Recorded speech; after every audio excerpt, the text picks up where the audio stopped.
Yang terhormat Bapak Kepala Pimpinan SMA Negeri 2 Tenggarong Seberang, Bapak Sutrisno MPD. Yang kami hormati Bapak Ibu para narasumber dari SMA Negeri 2 Tenggarong Seberang. Yang kami hormati Bapak Ibu beserta staf tata usaha yang berbahagia. Marilah kita panjatkan puji syukur kehadirat Allah Subhanahu wa taala. Berkat nikmat dan limpahan karunia-Nya, kita dapat berkumpul dalam acara pengimbasan pelatihan, pembelajaran mendalam, dan coding kecerdasan artifisial pada hari ini. Indonesia tanah airku, tanah tumpah darahku.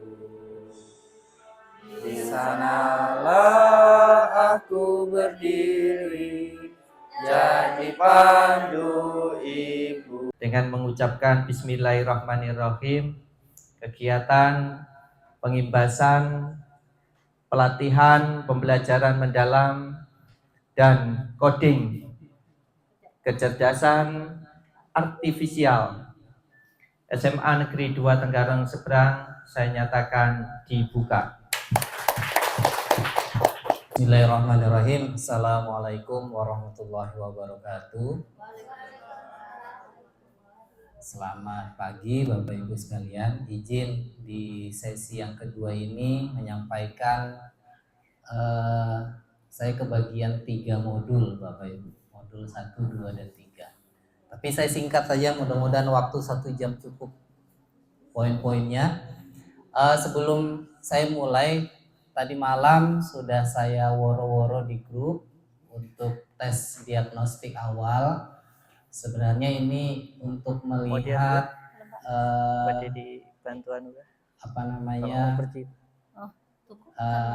kondisi awal dari Bapak Ibu guru. Ini juga kami lakukan kemarin saat pelatihan, dan izin saya mau tampilkan hasil rapotnya. Jadi Bapak Ibu, berdasarkan hasil rapot yang sudah saya rekap. Nah, dari hasil rapot ini rata-rata di sini ada contekannya juga.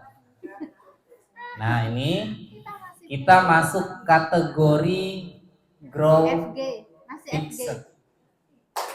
Nah, di sini yang GF. Jadi rata-rata dari memang di diagnostik awalnya kita berada di GF, ini artinya menuju bertumbuh. Memang harapannya nanti kita berada di grow. Ya, di mana poin minimalnya 45 sampai maksimal 60. Jadi intinya dari hasil rapot ini nanti kita sama-sama niatkan untuk menuju ke PPB, pola pikir bertumbuh. Baik, itu Bapak Ibu pengantar. Kita masuk ke materinya. Pola pikir bertumbuh. Jadi ada 2 yang kemarin kita pelajari. Nah, contoh sederhananya kita di sini coba menganalisis pola pikir tetap dengan pola pikir bertumbuh. Saya ambil contoh satu saja. Kalau saya gagal berarti saya tidak mampu. Ini menurut PPT. Tapi untuk suara PPB, kalau saya gagal berarti saya harus belajar lalu mencoba lagi. Nah, ini silakan nanti kita refleksi diri masing-masing. Kita masuk kategori yang mana dari beberapa contoh ini. Baik, izin berdiri biar sama kayak Bapak. Ya. Baik, kita masuk ke pembelajaran mendalam. Untuk definisinya, pembelajaran mendalam itu intinya adalah memuliakan. Tidak hanya murid yang dimuliakan, tapi semua kemitraan, baik itu guru maupun warga sekolah yang lain, tujuannya kita adalah memuliakan, saling memuliakan. Dimana untuk memuliakan itu ada prinsip pembelajaran yang tadi sudah disinggung oleh Bapak, yaitu berkesadaran, bermakna, dan mengembirakan. Dimana untuk mencapai tiga prinsip itu kita harus menyeimbangkan antara olah pikir, olah hati, olah rasa, dan olahraga. Dan kemarin kita juga sudah dipraktekkan dalam pembelajaran itu membuat olah-olah ini. Gitu. Jadi di dalam pembelajaran silahkan kalau sekiranya di kelas sudah terasa jenuh, silahkan melakukan olahraga. Olahraga tuh nggak harus senam Indonesia hebat, tapi pokoknya bergerak aja di dalam, gitu ya. Makanya ice breaking itu mungkin salah satu bumbu yang paling enak untuk bisa diterapkan di kelas, supaya yang ngantuk bisa jadi bangun dan yang semangat tambah semangat, gitu ya. Jadi yang ring paling luar itu adalah kerangka pembelajaran. Jadi nanti di materi selanjutnya yang disampaikan Bu Siti tentang PPM, ini harapannya dimunculkan kerangka pembelajaran. Yang pertama adalah praktek pedagogis. Jadi strategi kita di kelas seperti apa nanti dimunculkan dalam PPM. Selanjutnya lingkungan pembelajaran, kemudian kemitraan pembelajaran, baik internal maupun eksternal ya. Kemudian yang selanjutnya adalah pemanfaatan digital. Jadi silahkan dimanfaatkan media-media yang disiapkan dari internet atau media lain. Kemudian setelah kerangka pembelajaran di lingkaran yang kedua ada yang namanya pengalaman belajar. Pengalaman belajar ini ada 3, ada memahami, kemudian mengaplikasikan, dan merefleksikan. Dan ini juga nanti akan dimunculkan dalam PPM. Kemudian lebih dalam lagi ada namanya prinsip pembelajaran tadi ya, ada berkesadaran, bermakna, dan mengembirakan. Kemudian setelah itu semua muncullah 8 dimensi profil lulusan. Nah, nanti di setiap PPM yang kita buat tidak harus 8-8-nya. Jadi menyesuaikan kira-kira materi A ini karakter yang perlu dimunculkan yang mana aja dari 8 itu. Nah, di kerangka pembelajaran yang ada 4 poin tadi, maka sudah saya singgung di awal, praktek pedagogis silakan Bapak Ibu membuat strategi, metode atau mode pembelajaran yang bisa mengcover prinsip pembelajaran tadi. Baik, Bapak Ibu, ini materi dari saya. Saya ada sedikit evaluasi. Reward nanti yang juara 1, 2, 3 nanti bendahara deh hasilnya. Iya. Udah, Pak.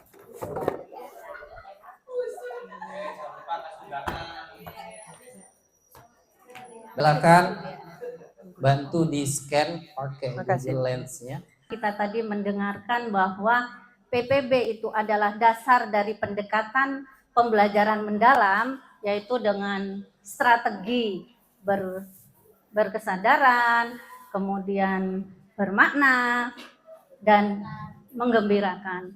Kemudian dilanjutkan dengan pengalaman belajar yang harus dicapai oleh siswa itu, yaitu memahami, mengaplikasi, dan merefleksi. Yang kesemua pengalaman belajar itu dilaksanakan dengan proses olah pikir, olah hati, olah rasa, dan olahraga. Yang kesemuanya itu nanti akan mewujudkan 8 dimensi kelulusan, yaitu sudah dijelaskan tadi. Baik Bapak Ibu, untuk selanjutnya seberapa jauh atau apa indikatornya kita sudah melaksanakan itu. Tentu harus ada instrumennya, yaitu apa? Yaitu penilaian atau yang disebut dengan asesmen. Baik. Definisi dari asesmen itu sendiri adalah proses pengumpulan dan pengolahan informasi seperti apa yang asesmen yang ada di dalam pembelajaran mendalam ini itu ada dua macam Bapak Ibu, yaitu ada asesmen formatif dan ada asesmen sumatif. Yang asesmen formatif itu adalah tujuannya memberikan informasi atau umpan balik bagi pendidik, bagi juga murid untuk memperbaiki proses belajarnya. Nah, karena ini ada dua bagi murid dan pendidik, maka tentunya asesmen formatif ini tentunya berkaitan dengan kegiatan belajar mengajar saat kita ada di kelas, sehingga dikategorikan atau ada dua jenis dari asesmen formatif ini. Yang pertama itu adalah asesmen di awal pembelajaran. Itu yang dilakukan untuk mengetahui kesiapan murid untuk mempelajari materi ajar dan mencapai tujuan pembelajaran yang direncanakan. Nah, untuk diagnostik awal ini itu Bapak Ibu bisa juga menggunakan aplikasi digital, karena tadi di strategi dalam pembelajaran PM itu ada lingkungan belajar, ada pemanfaatan digital, maka di sini bisa dimasukkan Bapak Ibu. Misalnya apa? Misalnya aplikasi-aplikasi yang ada itu bisa pakai tadi sama Pak Salman tadi. Jadi pertanyaannya itu dibuat materi yang kemarin. Nah, kita lihat skornya berapa. Kalau skornya banyak benar, oh berarti siswa sudah mengetahui materi kemarin. Jadi tidak, ya boleh, bertanya juga boleh. Tapi alangkah baiknya karena kita juga di zaman digital itu memanfaatkan digitalnya. Jadi lebih asik. Tadi kan Bapak Ibu juga lebih asik toh. Ada yang menghalangi. Gak apa-apa itu ngomong. Jangan menghalangi gitu kayak saya tadi. Jadi menggembirakan itu dapat. Pembelajaran mengembirakannya dapat. Baik, yang selanjutnya adalah asesmen di dalam proses pembelajaran. Nah, asesmen ini dilakukan selama proses pembelajaran. Tujuannya apa? Untuk mengetahui perkembangan murid sekaligus memberikan umpan balik yang cepat. Contohnya seperti apa? Saat misalnya nanti di strategi atau praktek diagogiknya itu Ibu menggunakan LK ya atau LKPD. Nah, itu sudah masuk di situ. Masuk di asesmen dalam proses pembelajaran. Nah, umpan baliknya seperti apa? Ketika anak-anak disuruh presentasi, tentu temannya kan ada yang berkomentar atau yang memberikan pendapat. Nah, itu namanya umpan balik. Sehingga kita bisa melihat, oh meskipun dia tidak maju mempresentasikan, tapi dia memberi komen, artinya dia sudah sampai pada fase mengaplikasi. Jadi dia sudah menghubung-hubungkan ide-ide yang dia dapat dengan apa yang sudah disampaikan oleh temannya berdasarkan hasil pekerjaan di LKPD tersebut. Nah, jadi nanti Bapak Ibu guru bisa melihat, oh anak saya sudah sampai begini. Oh berarti itu bisa menjadi umpan balik. Jadi di formatif ini ada dua jenis, ada S yang di awal pembelajaran, ada FO untuk proses pembelajaran, dan yang keduanya sama-sama tes formatif dan dilaksanakan saat proses pembelajaran berlangsung. Oke, baik. Asesmen yang kedua itu adalah asesmen sumatif, yaitu asesmen yang dilakukan untuk memastikan ketercapaian tujuan pembelajaran. Bapak Ibu, untuk asesmen ini itu biasanya dilaksanakan di akhir pembelajaran. Boleh di akhir topik materi atau bab, boleh secara keseluruhan ketika kita mau kenaikan kelas atau mau kelulusan. Nah, itu termasuk di dalamnya sini. Nah, yaitu untuk kenaikan kelas dan untuk kelulusan toh. Nah, asesmen ini bertujuan untuk menilai pencapaian hasil belajar murid sebagai dasar tadi. Nah, disinilah asesmen ini digunakan oleh satuan pendidikan untuk untuk memperbaiki mana yang kurang, mana yang sudah kuat itu terus ditingkatkan. Sehingga nanti di dalam tadi Bapak Kepala Sekolah juga sudah menyampaikan bagaimana asesmen itu akan mempengaruhi rencana kerja dari sekolah. Karena memang indikatornya dari penilaian tadi. Seperti itu. Kanan, kiri, kiri, kiri, kiri, kanan ke kiri, kanan ke kiri, berputar, hore, maju, maju, maju, mundur, mundur, mundur, mundur, ke depan, ke belakang, ke depan, ke belakang, berputar. Hore. Baik, terima kasih Bapak Ibu. Intermezzo sebentar. Oke, perencanaan pembelajaran mendalam itu sejatinya ada empat poin. Yang pertama itu adalah bagian identifikasi. Kemudian yang kedua ada bagian desain pembelajaran. Bagian yang ketiga itu adalah pengalaman belajar. Dan bagian yang keempat itu tentu adalah asesmen. Seperti itu Bapak Ibu. Nah, saya kira untuk lebih cepatnya kita langsung ke contoh. Sehingga apa yang dimaksud dengan poin 1, 2, 3, dan 4 itu bisa kita langsung praktekkan. Baik, Pak Salman.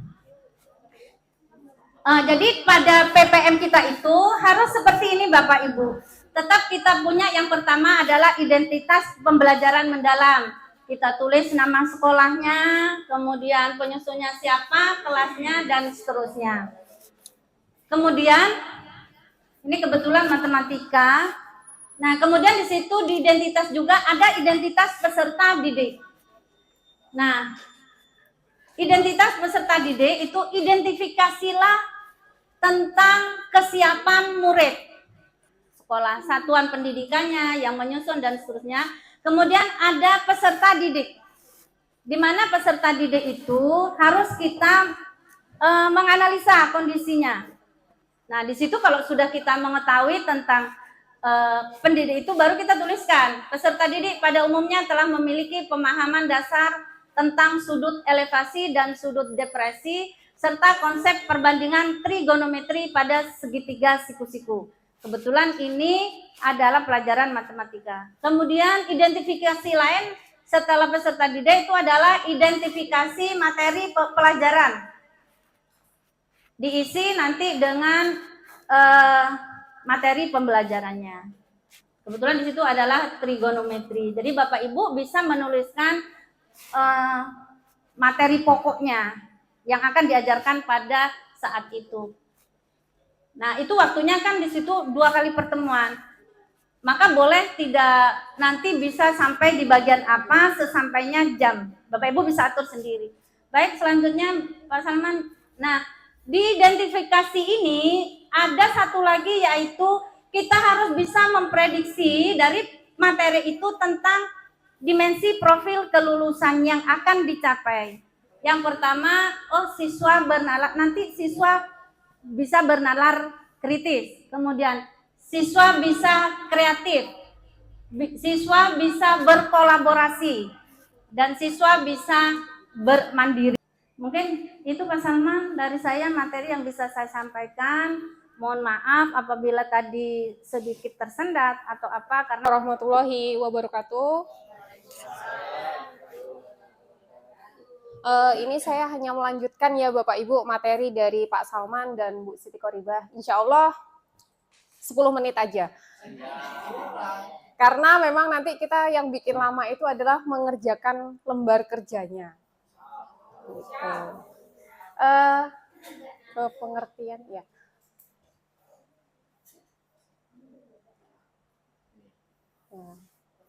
Di sini inquiry kolaboratif adalah pendekatan berbasis tim yang memungkinkan guru untuk bekerja sama dalam mengidentifikasi tantangan di kelas. Jadi gini ya Bapak Ibu, sebenarnya kalau inquiry kolaboratif kita itu sering hampir setiap hari melakukan. Karena di inquiry ini kita itu melihat kebiasaan murid, mulai dari cara belajarnya, terus dia di kelas itu seperti apa gitu. Sedangkan kita setiap hari, hampir setiap hari ya, kita menggosipin murid gitu kan. Mulai dari ternyata di kelas ini belajarnya harus dipegang nih, kayak gitu. Jadi memang ada beberapa kelas yang memang harus dipegang nih. Oh iya sayang, harus gimana, maunya gimana. Memang ada kelas yang seperti itu. Jadi kita itu berkolaborasi sesama teman guru untuk melihat bagaimana cara belajar siswa. Prinsipnya di sini kita harus keterbukaan ya Bapak Ibu. Jadi seandainya nih, langsung aja nih, seandainya kan saya ngajar geografi, materinya flora dan fauna. Jadi saya ini harus berkolaborasi dengan guru-guru mapel yang lain. Gitu. Jadi kolaborasi inilah yang nanti tujuannya untuk melihat pencapaian muridnya. Seandainya dia sudah memahami atau sampai taraf mana. Gitu ya. Terus lagi, kita tuh juga harus memiliki strategi pembelajaran yang baik sehingga semua yang diharapkan murid atau keinginan murid itu semua tercapai. Jadi, contohnya tadi, kalau saya kan pelajarannya flora dan fauna, maka saya bisa bekerja sama dengan guru biologi, sumber daya alam, dan geografi sendiri, atau bahkan ke sejarah. Karena apa? Persebaran flora dan fauna itu berkaitan dengan sejarah pembentukan bumi, atau teori Big Bang. Masuknya ke fisika juga ya sekarang. Gitu. Yang pertama ini ada asas, di mana asas ini kita benar-benar melihat, kita berarti di sini ada asesmen dulu. Ngapain aja kira-kira anaknya ini suka pembelajaran yang bagaimana. Jadi benar-benar apa yang ada di murid ini kita lihat. Tidak hanya cara belajar aja, tapi kemampuannya juga kita lihat. Terus di sini ada desain. Nah, desain ini kita mulai merancang pembelajaran. Mulai dari prinsipnya kita terapkan, terus lagi profil lulusannya diterapkan. Jadi semuanya masuknya di sini nih. Kita maunya apa? Terus selanjutnya diimplementasi, berarti kita sudah melakukan apa yang sudah kita rencanakan. Terus di sini ada mensur ya. Ini apa sih? Mengukur ya. Yang pertama, jadi dari seandainya gini Bapak Ibu, kita kan biasanya ada observasi ya di kelas. Nah, itu ketika seandainya saya yang ngajar, nanti ada beberapa ibu guru yang melihat nih, kira-kira tujuan pembelajaran sama inquiry-nya ini terlaksana atau tidak. Oh, ternyata anak-anak kurang aktif. Nanti ada sendiri nih Bapak Ibu yang mengamati di situ. Terus ada lagi Bapak Ibu yang mengamati di mana data-datanya dari hasil kerja si siswa ini tadi. Gitu. Terus selanjutnya ada refleksi ya. Jadi refleksi yang sudah kita lakukan itu ada refleksi di mana nanti para guru ini menyampaikan, oh ternyata kamu nggak bagus nih pakai model yang ini, maka kita ayo coba pakai model pembelajaran yang lain, gimana si murid ini bisa paham, terus juga merasa senang, dan semuanya bisa menyampaikan pendapat dengan baik. Dan yang terakhir adalah perbaikan. Jadi perbaikan ini sesuai dengan refleksi yang sudah diberikan oleh Bapak Ibu guru. Jadi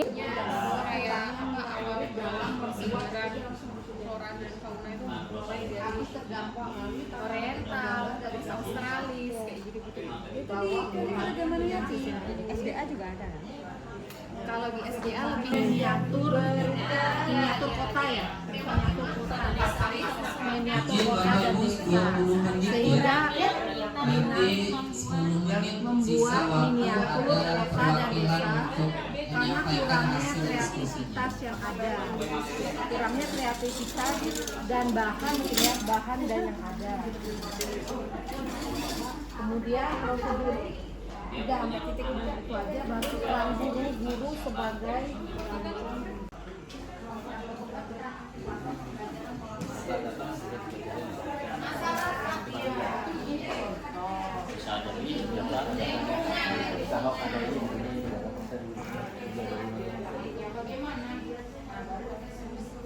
Kalau PPKM ini saya itu tentang keadilan sosial. Kalau ini ekonomi masuk Pak, karena data kemiskinan, mungkin kalau ekonomi masuk program bantuan sosial.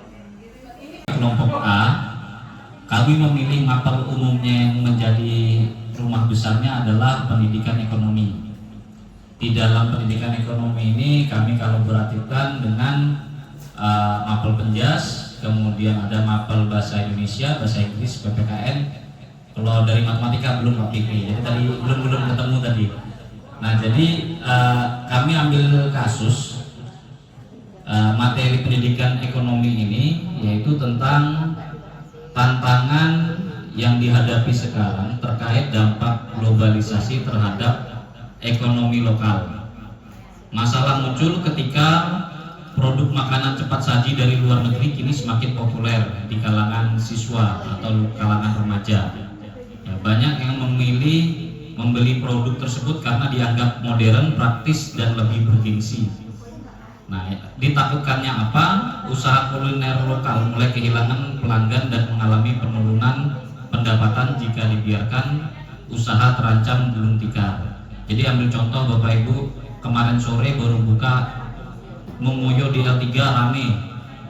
Di seberangnya tadi ngobrol dengan Bapak Ibu guru, ada punya alumni atau punya siswa kita baru buka tapi akhirnya sepi gara-gara yang rame di seberangnya di Momoyo. Jadi kami ngambil materinya tentang itu. Material is about geography. Geografi, yes. The main material is geography. yes. Tapi ini tinggal dibaca aja kan? Iya. Baiklah, hubungan kaitannya dengan pelajaran selain geografi yaitu salah satunya bahasa Inggris, kemudian ada bahasa Indonesia, kemudian ekonomi, PKWU dan seni budaya serta sosiologi.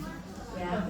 Siapa sosiologi? Pada tahap ini tantangan-tantangan apa yang dihadapi yaitu kegiatannya adalah guru memberikan tugas kepada murid untuk membuat miniatur kota dan desa yang berhubungan dengan geografi ya.